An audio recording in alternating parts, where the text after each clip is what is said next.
So hi everyone, welcome to my channel. After very long time, I'm uploading video regarding it. So basically, this video is for question. Some student ask some questions, तो may be आपको भी उससे help मिले. तो पहला सबसे basic चीज़ है, lower सवाल ये है कि फिजिक्स कैसे इम्प्रूव करें, मतलब फिजिक्स में क्या करना चाहिए.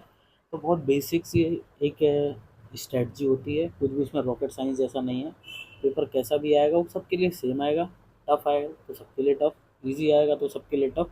बट डिपेंड करता है, आप जो होता है टफ पेपर में भी एक अच्छा स्कोर कर सकते हो अगर आपने जो है बेसिक अच्छे से करी है और एक एक्स्ट्रा एज लेके चल रहे हो. ठीक है. तो बेसिक सा रूल ये होता है कि सबसे पहले आप लोग कहीं भी एक टीचर से पढ़ रहे होगे, ऑनलाइन ऑफलाइन कहीं भी पढ़ रहे होगे, प्रॉपर एक नोट्स बना रहे होगे, उसके बाद वो कुछ क्वेश्चन बता रहे होंगे तो वो कुछ क्वेश्चन कर ले. तो सबसे पहली बात ध्यान रखना है, जो भी चैप्टर पढ़ना है उसमें खुद का एक नोट्स होना चाहिए. फिजिक्स को तुम ये मत करो कि किसी का और दुकान नोट्स लेके पढ़ रहे हो. अच्छा, मान लो चलो नोट्स लेके पढ़ रहे हो तो उसको प्रॉपर हाईलाइट करो, अपने लैंग्वेज में लिखो चीज़ें कि जिससे दोबारा तुम पढ़ो तो नया ना लगे, तुमको समझ में आए. समझे. तुमने एक टीचर से नोट्स बनाना है. उसके बाद जो है तुम्हारा जो काम है वो क्या करना है, जो टीचर बताए, तुमको टीचर कुछ बताएंगे ये बुक करो ये करो. अगर कुछ नहीं समझ में आ रहा है तो स्टैंडर्ड बुक है, लाइक तुम्हारा डीसी पांडे, सिंगेज, और या फिर किसी कोचिंग का मॉड्यूल, अच्छे कोचिंग का, और या फिर तुम यूनिवर्सल कर सकते हो. ठीक है. तो ये सारी बुक्स हैं, इनमें से आपको एक करनी है. और आपको ध्यान रखना, पर चैप्टर आपको, जैसे आपने कोई चैप्टर कंप्लीट कर लिया, मान लो लॉज ऑफ मोशन कंप्लीट कर लिया, तो अगर उस चैप्टर के आप 200-250 सवाल लगाओगे, खुद से बनाओगे, तो ही चीज़ें आपकी अच्छी होंगी. प्रेजेंट में क्या चल रहा है कि जितने टीचर को देखो सब कोई अपने नोट्स में प्रीवियस ईयर इंक्लूड कर रहे हैं, और क्या कहते हैं, सारे के सारे जो भी तुम्हारे कॉन्सेप्ट जो तुमको खुद से डराइव करने चाहिए. ठीक है. तुमको अगर एक बेसिक नॉलेज है तो तुम वो फॉर्मूला खुद से डराइव कर सकते हो, 2 बार 4 बार में आएगा. उससे तुम्हारी अंडरस्टैंडिंग और समझ बनेगी. लेकिन क्या हो रहा है कि सारे टीचर लोग क्या होते हैं, ठीक है, मैं वो नहीं कह रहा कि वो खराब पढ़ा रहे क्या कर रहे हैं, बट तुम अपना एफर्ट नहीं कर पा रहे हो. उस चक्कर में बेसिकली तुमने एक फार्मूला रट लिया या एक कॉन्सेप्ट रट लिया, हाँ ठीक है, ये वैल्यू आई है, तुमको इसमें आंसर डायरेक्ट पुट करना है, और वही सेम चीज़ 2 लाइन हल्का सा उसमें चेंज कर देगा. ठीक है. तो तुम सेम चीज़ सॉल्व जो कर चुके हो वो तुम नहीं सॉल्व कर पाओगे. क्यों? क्योंकि तुमने सेल्फ कभी ज़्यादा क्वेश्चन प्रैक्टिस किया नहीं, ध्यान दिया नहीं. तो अगर ये चीज़ तो बेसिक हो गई, उसके बाद इसके बाद भी आपके मार्क्स नहीं आते, आपने पर चैप्टर 150-200 क्वेश्चन लगाए जो आपके टीचर ने दिया या कहीं मॉड्यूल किया, लगाए, उसके बाद ये आपके क्वेश्चन जो कर रहे हो, टेस्ट दे रहे हो, मार्क्स नहीं आ रहा. तो अपने को ध्यान में रखना है कि अपन की जो थ्योरी वाली नोट्स है उसको प्रॉपर रिवीजन करना है. उसके बाद एक स्टैंडर्ड बुक, मैं तो बोलूँगा तुम सिंगेज कर लो या फिर यूनिवर्सल कर लो. ठीक है. उसमें भी मल्टीपल जो ऑप्शन वाले क्वेश्चन रहते हैं वहाँ तक जाने का ज़रूरत नहीं है, उसके पहले तक जो सिंगल कॉन्सेप्ट वाले रहते हैं. ठीक है. अच्छे अच्छे स्टैंडर्ड क्वेश्चन है उसमें, प्रीवियस ईयर के बहुत सारे, वो करना है. और ट्राई करो प्रीवियस ईयर का नीट का पेपर खुद से करने को. किसी के ऊपर मत जाओ कि हाँ ठीक है ये टीचर करा ही दे रहे हैं नोट्स में. मेरे को सबसे ख़राब यही लगता है कि तुम अपने आप की इवेल्युएशन कैसे करोगे कि तुमको पेपर, नीट का पेपर है, तुमको उसके बराबर तुमको आता है या नहीं आता, या हम जो पढ़ रहे हैं वो हम सही पढ़ रहे हैं गलत पढ़ रहे हैं. उसका बेसिक सा यही है कि प्रीवियस ईयर, और जब तक तुम प्रीवियस ईयर खुद से नहीं लगाओगे क्वेश्चन, तुमको नहीं समझ में आएंगी चीज़ें. ठीक है. तो अगर आप देखो पेपर, जैसे अभी इस बार का पेपर देखो, हार्डली 100 नंबर भी बहुत रेयरली किसी के आए हैं. इसके पहले देखो तुम 180 भी आए हैं, 170 भी आए, मेरे खुद ही 180 आए थे. तो ऐसा कुछ नहीं है कि मतलब पेपर बहुत टफ होता तो मतलब कि 100 नंबर भी नहीं आएंगे. जस्ट एक तुम्हें क्या है ना कि तुम्हारा टाइम का जो चीज़ है वो तुम मैनेज नहीं कर पाए, या फिर तुम्हें अच्छे अच्छे क्वेश्चन की प्रैक्टिस नहीं की, तो उस चक्कर में क्या हुआ, तुम क्वेश्चन पढ़ने में बहुत ज़्यादा टाइम लगा दे रहे हो, या फिर तुमने क्वेश्चन समझने का ट्राई नहीं किया, खुद से नहीं लगाए, तो तुम बहुत ज़्यादा टाइम दे दे रहे हो. तुमको समझ में नहीं आ रहा ये क्वेश्चन हमको छोड़ना है या आगे बढ़ना है.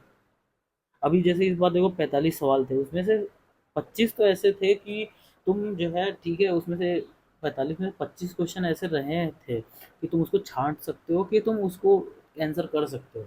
ऐसा नहीं था कि एकदम आउट ऑफ बॉक्स था. कुछ क्वेश्चन बहुत टफ थे, वो कोई वो नहीं है, वो सबके लिए टफ था. बट जो एवरेज होता है वो तुमको करना है. और वो चीज़ करने के लिए तुमको जो है एक स्टैंडर्ड चीज़ें फॉलो करनी पड़ेंगी. तुमको एक नोट्स बनाना है अपना, खुद से उसको रिवीजन करना है 4 बार 5 बार, जब तक चीज़ें तुमको दिमाग में ना समझ में आने लगी, उसके बाद खुद से क्वेश्चन लगाने, टीचर तुम्हारे कितने भी क्वेश्चन लगवा दें कोई मैटर नहीं है।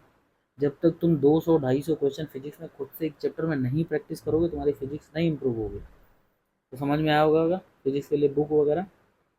तो बेसिक डाउट यही फिजिक्स का था। दूसरा डाउट ये है कि लोग पूछते हैं कि कितना टाइम पढ़ना चाहिए। ये कोई क्वेश्चन ही नहीं है।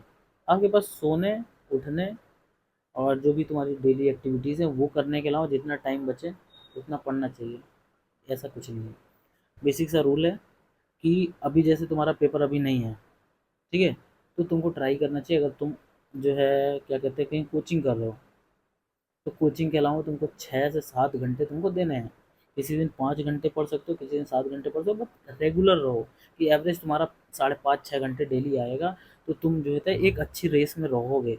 मतलब कि जो तुम्हारी भीड़ है, ये 25 लाख लोग पेपर देंगे, ठीक है, मतलब 22-24 लाख लोग पेपर जो भी देंगे, तो उसमें तुम एक रेस में रहोगे कि तुम अगर तुम 5 घंटे डेली और 7 घंटे डेली मेहनत करते हो, तुमको एक अच्छी हैबिट डेवलप होगी, तुमको समझ में आएगा तुम्हारी चीज़ें इम्प्रूव कर रही हैं टाइम के साथ, तुम्हारा बैकलॉग नहीं बचेगा, तुम क्वेश्चन भी लगा लोगे, तो सारी चीज़ें होंगी। अगर तुम जो होता है सेल्फ स्टडी कर रहे हो, रूम पे रह रहे हो, लाइब्रेरी में पढ़ रहे हो, तो तुमको ध्यान रखना है कि तुमको जो होता है अभी के टाइम हार्डली तुमको 10 से 11 घंटे से ज़्यादा नहीं ट्राई करना, बट रेगुलर। ऐसा नहीं कि आज हम जो है 18 घंटे पढ़े, ठीक है। तो होता है जैसे कि क्या होता है कि नहीं, आज 2 दिन का सैटरडे संडे का ऐसा टाइम रहा, ये चैप्टर तुम खत्म ही कर देंगे, तो पढ़ो, कोई दिक्कत नहीं है।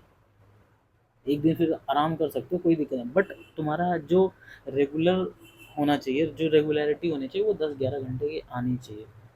इतना पढ़ो साल भर, इससे ज़्यादा नहीं ट्राई करना कि तुमको 18 घंटे पढ़ रहे हो, दिन भर लेके बैठे पढ़े हो। कुछ नहीं भाई, दिमाग रिलैक्स करो, 2 घंटा पढ़ो रिलैक्स हो, 1 घंटा पढ़ो रिलैक्स करो, 3 घंटा पढ़ो रिलैक्स करो। बट ये चीज़ सबसे बेसिक चीज़ इसमें ध्यान देनी चाहिए। जब भी तुम टाइम टेबल बनाते हो, उसमें मॉर्निंग और इवनिंग का शेड्यूल तुम फिक्स कर लो।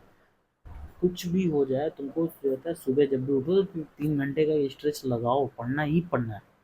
शाम को तुमको फिक्स होना चाहिए कि हमको रात में, मान लो तुम कोई जल्दी सोने वाला इंसान है तो वो सुबह थोड़ा ज़्यादा पढ़ सकता है, या फिर शाम को तुम एक स्ट्रेच लगाओ कि लाइक तुमको 9 से 12 पढ़ना है तो पढ़ना है, उसके पहले हमको खाना वाना खा के फुर्सत ले लेनी है। सुबह तुम 9 बजे उठ रहे हो तो 9 से हमको 12 पढ़ना है तो पढ़ना है। तो तुम देखोगे तुम्हारा दिन भर का टाइम जो है वो तुम्हारे पास है, प्लस उसके साथ तुम्हारे पास जो होता है तुम 6 से 7 घंटे ऑलरेडी पढ़ चुके हो। मतलब कि तुमको ये एक बेयर मिनिमम तो इतना रखना है कि सुबह और शाम दो हमारा फिक्स है, बाकी दिन भर में किसी दिन नहीं हुआ पढ़ाई, किसी दिन जो होता है ज़्यादा पढ़ लिए, किसी दिन कम पढ़ लिए, वो ठीक है, वो चलेगा। बट तुम्हारा 2 चीज़ फिक्स कर लो एकदम, एक सुबह वाली पढ़ाई, जब पहला स्लॉट रखो तो 3 घंटा रखो, लास्ट एंड करो तो 3 घंटा रखो, बस सिंपल सा है लॉजिक है। अभी ट्राई करो सिलेबस अच्छे से ख़त्म करो, जल्दी से ख़त्म करो, लाइक दिसंबर तक तुम टारगेट कर सकते हो कि बहुत सारी चीज़ें, मेजोरिटी ऑफ चीज़ें तुम ख़त्म कर लो, जिससे तुम्हें एक एक्स्ट्रा एज रहेगा। समझ में आ रहा है? और सिलेबस ख़त्म करने के पीछे ही मत भागना, तुमको सिलेबस ख़त्म करने के साथ साथ क्वेश्चन प्रैक्टिस साथ में ही करनी है। ऐसा नहीं कि तुम बस अभी सिलेबस ख़त्म कर रहे हो, क्वेश्चन तुम बहुत बाद में लगाओगे, जब सब खत्म हो जाएगा तब लगाओ, ऐसा कुछ मत करना। और ये भी बहुत देखो, एक चीज़ और, तीसरा कि किसकी बात सुने क्या ना सुने। बहुत लोग ये बोलते हैं ये पढ़ो वो पढ़ो, सिंपल सा एक तुम्हारे पास खुद का एक सेंस होना चाहिए कि तुमको भी पढ़ोगे तो चीज़ें समझ में आएंगी, फिर तुमको आइडिया लगेगा ये झूठ बोल रहा है, ये गलत बोल रहा है, ये सही बोल रहा है। हमारे टीचर हमको बोलते हैं 24 घंटा पढ़ना चाहिए, दिन रात एक कर दो, ये कर दो, भाई तुम्हारी भी एक कैपेसिटी है, हर बंदे की नहीं है। तो तुमको ये चीज़ें खुद से समझनी चाहिए, खुद से समझनी होंगी कि ठीक है टीचर नो डाउट तुमको मोटिवेट कर रहा है, सही कर रहा है, बट तुमको ये ध्यान रखना हमको अपना एक रेगुलरिटी मेंटेन करनी है। हमको अगर नहीं मतलब कोचिंग कर रहे हो तो 6 से 7 घंटे पढ़ने हैं, अगर तुम सेल्फ स्टडी कर रहे हो तो 10-11 घंटे पढ़ने हैं, इससे मिनिमम हमको कुछ नहीं करना है। समझे? ये बेयर मिनिमम है। अगर तुम इतना नहीं कर सकते तो भाई तुम्हारे लिए ये फील्ड नहीं है। क्योंकि यार देखो, जो भी कंपटीशन है, लोग बढ़ते ही जा रहे हैं, समझ रहे हो? लोग बढ़ रहे हैं, अभी बहुत सारे लोग के यार इतने अच्छे अच्छे लोग थे पढ़ने वाले, सब बेचारे 480, 490, 500 ऐसे ऐसे पे अटक गए। टेस्ट में सब बहुत अच्छा स्कोर कर रहे थे, जस्ट बिकॉज वो टाइम नहीं मैनेज कर पाए। समझे? तो सारी चीज़ों का तुमको ध्यान रखना है। अभी तुम्हारा बेसिक टारगेट है सिलेबस खत्म करना अच्छे से, खुद का भी एक दिमाग लगाओ, कि हमको क्या चीज़ें करनी चाहिए। अभी हम फ्री हैं तो हम क्या कर सकते हैं, अभी हमारा ये पढ़ने का टाइम है तो हमको पढ़ना है, मतलब टाइम के अकॉर्डिंग करो, समझे। एज अ बड़ा भाई समझ लो, तुमको गाइड कर रहा हूँ। बाकी दुनिया में बहुत सारे लोग पढ़े हैं, तो उनसे देखो सीखो, जो भी है तुम्हारा बेसिक एम इतना होना चाहिए, पढ़ाई करो और यहाँ से निकलो, समझे। तो चलो मिलता हूँ किसी नए वीडियो में, अपने डाउट फिर से कमेंट करना, मैं नेक्स्ट वीडियो ट्राई करूँगा, ठीक है।